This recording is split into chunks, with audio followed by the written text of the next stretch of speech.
Ազգային ժողովի հերթական քարորյան կարելի է վերջնականապես տապալված համարել այսօր կրկին քվորում չապահովվեց, խորհրդարան էր ներկայացել ընդամենը 14 պատգամավոր։ Դրանք սակայն որոշել են ազգային ժողով հասնելուց մի օգուտ ունենալ, խմբակային լուսանկար անել։ Առաջարկն արել է Հերմինե Նաղդալյանը, դահլիճում ներկա պատգամավորներից մեկն էլ դպրոցական տարիներն է հիշել ու արձագանքել։ Վինետկայի նկար։ Ես առաջարկություն ունեմ, եկեք թեկուզ մենք սակավաթիվ ենք, բայց կազմակերպենք համատեղ լուսանկար դահլիճում ներկա պատգամավորներով։ Ոնց եք վերաբերում։ Այնքան էլ վինետկա չի, բայց ամենայն դեպս մեր վերջին նիստն է։ Գյուղատնտեսության ոլորտում ներկրվող ապրանքները տեղական արտադրանքով փոխարինելու հարցն արդեն մի քանի օր է վարչապետ Կարեն Կարապետյանը քննարկում է տարբեր հանդիպումների ընթացքում։ Այսօր էլ հարցին անդրադարձել է կառավարության նիստի ժամանակ։ Հանձնարարել է Հայաստանում հանքային եւ կենսաբանական պարարտանյութերի արտադրության ուղղությամբ հնարավոր ներդրումային ծրագրի ամբողջական փաթեթ կազմել։ Այդ երկու ոլորտն էլ շատ տրամաբանական, շահույթաբեր, հասկանալի բիզնես է։ Ընթացքում խոսում ենք մասնավոր սեկտորի հետ։ Չեմ կարծում, որ մենք ներդնող չենք ճարի։ Ոլորտին վերաբերող եւս մեկ խնդիր տարիներ շարունակ ֆերմերներին կրթում են, բայց արդյունքն այնքան էլ տեսանելի չէ։ Հիմա Կարեն Կարապետյանն առաջարկում է ֆերմերների սպեցնազ ստեղծել։ Սպեցնազ ենք ստեղծում։ Սպեցնազ ենք ստեղծում։ Ամեն տարվա վերջ հաշվետվություն ենք տալի, թե քանի ֆերմեր առաջացե, քանի կոոպերատիվ առաջացե, քանի գյուղատնտեսի մոտ աշկերը սկսելա փայլել։ Բարեփոխումների կարիք ընդ որում կտրուկ ունի նաև ջրօգտագործման ոլորտը, բոլորի համար հավասար պայմաններ պետք է ապահովել։ Ջրային տնտեսության պետական կոմիտեի նախագահին հանձնարարական ուներ։ Ձեզանից ակնկալում ենք այս տարի ջոյերի համակարգում կտրուկ դմփոց ռեֆորմ։ Արտեմ Ասատրյանին էլ վարչապետը հանձնարարել է ուսումնասիրել եւ վստահ լինել, որ գազի եւ էլեկտրականության վճարների արտոնություններից իսկապես անապահով ընտանիքներն են օգտվում։ Նման դեպքեր, հիշեցրել է, արդեն եղել են։ Փաստեր կար, որ մենք սոցիալապես անապահով ընտանիքին ստատուս էինք տալի մի ընտանիքին, որը միջին հանրապետական սպառումից ավել էր սպառում, համսական,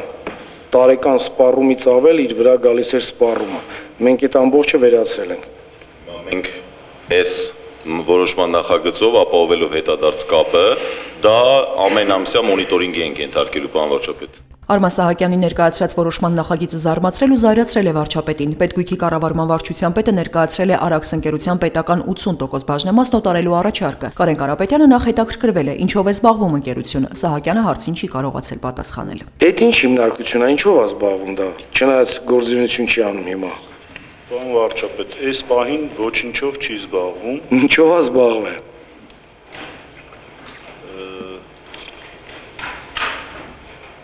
Իսկ ինչքան ժամանակ է, որ ոչինչով չի զբաղվում։ Իսկ ինչու ենք սպասում 17 տարի, այս հարցը նույնպես պատասխան չի ունեցել։ Ձեր տեղեկանքի մեջ գրված է հետևյալը.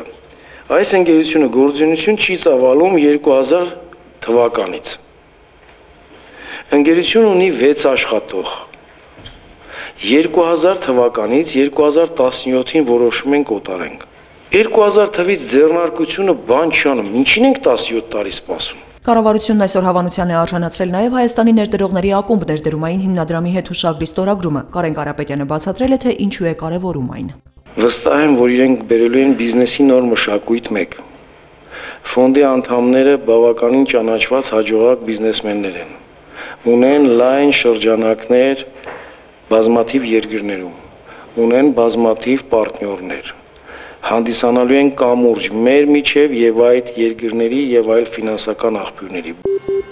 ՄԱԿ-ում Ռուսաստանի մշտական ներկայացուցիչի տեղակալ Վլադիմիր Սաֆրոնկովը կազմակերպության անվտանգության խորհրդի նիստում բավական կոշտ ելույթ է ունեցել։ Մեծ Բրիտանիայի դեսպանը Ռուսաստանին մեղադրել է Բաշար Ասադի ռեժիմին նրա խոսքով անամոթաբար աջակցելու մեջ, ինչին ի պատասխան ռուս դիվանագետը հայտարարել է, որ Լոնդոնը վախենում է Ռուսաստանի եւ Միացյալ Նահանգների հնարավոր համագործակցությունից։ Զայրացած Սաֆրոնկովը նույնիսկ դույի է անցել։ Посмотри на меня.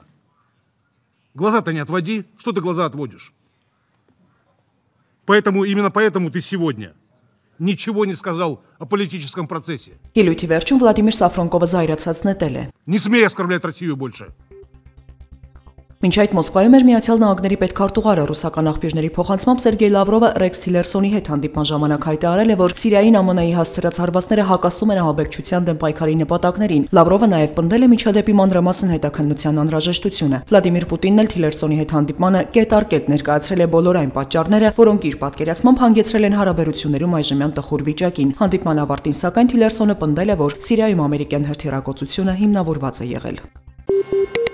Արմավիրում տղամարդը փողոցում գնդակահարել է նախկին կնոջը տեղեկությունների համաձայն 37-ամյա Բախշի Մարտիրոսյանը, որսորդական հրացանից կրակել է 38-ամյա Սյուզաննա Գալստյանի գլխին, կինը տեղում մահացել է։ Հրազենը հայտնաբերված է, Մարտիրոսյանն ինքնական ոստիկանություն է ներկայացել ու ձերբակալվել։ Տեղեկությունների համաձայն Բախշի Մարտիրոսյանը Սևանի բնակիչ է, նա նախկինում 7 տարի ազատազրկված է եղել գողության համար։ Քննչական կոմիտեի փոխանցմամբ տղամարդը հարցաքննվել է։ Պարզվել է, որ անձնական խնդիրների պատճառով նախկին ամուսինները լարված հարաբերություններ են ունեցել։ Երևանի շենքերից մեկից էլ 24-ամյա տղամարդ է նետվել, երիտասարդին տեղափոխել են հիվանդանոց, սակայն մի քանի ժամ անց ուշքի չգալով մահացել է։ Ոստիկանության տեղեկություններով ինքնասպանություն գործած տղամարդը Լիբանանի քաղաքացի է։ Իսկ Կոտայքի մարզում արտակարգ դեպք է տեղի ունեցել։ Երևան-Սևան ավտոճանապարհին Չայնիի ոլորաններում Մերսեդես մակնիշի ավտոմեքենայում հրդեհ է բռնկվել։ Հրշեջներն ու քաղաքացիները մարել են կրակը, բայց Մերսեդեսը մոխրակույտի է վերածվել։ Ըստ տեղեկությունների մեքենան պատկանում է 41-ամյա իտալացու։ Դոլարն ու եվրոն շարունակում են վերելքը, աննշան թանկացել է նաև ռուբլին։ Արդյունքում դոլարի փոխարժեքն այսօր կազմել է 486 դրամ, եվրոինը 517, ռուբլունը 8 դրամ 60 լումա, ֆունտինը 610 դրամ։ Ապրիլի 14-ին հանրապետության շրջանների մեծ մասում ժամանակ առ ժամանակ սպասվում է անձրև եւ ամպրոպ։ Օդի ջերմաստիճանը 2-ից 4 աստիճանով կբարձրանա։ Երևանում նույնպես վաղը տեղումներ կլինեն։ Մայրաքաղաքում գիշերը կդիտվի 11-ից 13, ցերեկը 20-ից 22 աստիճան տաքություն։